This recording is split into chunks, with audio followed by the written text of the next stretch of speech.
ஜென்ரலாக cloud வாட்ச்சில் matric create பண்ணோம்னா standard மெட்ரிக்ஸுக்கு நம்ம க்ரியேட் பண்ணுவோம். லைக் சிபி யூட்டிலைசேஷன், அப்புறம் டிஸ்க் யூட்டிலைசேஷன், நெட்வொர்க் யூட்டிலைசேஷன், அந்த மாதிரி ஸ்டாண்டர்ட் மெட்ரிக்ஸுக்கு தான் நம்ம க்ரியேட் பண்ணுவோம்.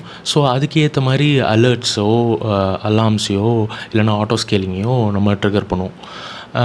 இன்னொரு விஷயம் இருக்குது, அதாவது கஸ்டம் மெட்ரிக். ஸோ கஸ்டம் மெட்ரிக்னால் இப்போ ஃபார் எக்ஸாம்பிள் இங்கே வந்து ஒரு டிப்ளாய்மெண்ட் லாக் இருக்குது, ஆப் ரன்னர் இருக்குது. ஸோ இந்த லாகில் இப்போ கவனிச்சிங்கன்னா வந்து நம்ம பார்க்கலாம் your application stopped or fail to start. So இந்த மெசேஜ் வந்து லாகில் வந்தால் வந்து அலர்ட் ட்ரிகர் பண்ணோன்னா என்ன பண்ணுறது? ஸோ இதுக்கு தான் நம்ம கஸ்டம் மெட்ரிக்குன்னு யூஸ் பண்ணுறோம்.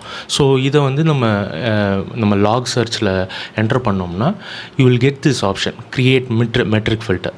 ஸோ இந்த மெட்ரிக்குன்னு தனியாக நம்ம வந்து அலார்ம்ஸு செட் பண்ணலாம். ஸோ இப்படி செட் பண்ணுறது மூலமாக நம்ம வந்து இப்போது டெப்ளாய்மெண்ட் பண்ணிகிட்ருக்கீங்க, அந்த டெப்ளாய்மெண்ட் ஃபெயிலியர் ஆச்சுன்னா நம்ம வந்து அலார்ம்ஸ் ட்ரிகர் பண்ணலாம். ஸோ அதுக்கு பிறகு ட்ரபிள் ஷூட் பண்ணுறதுக்கு யூஸ்ஃபுல்லாக இருக்கும்.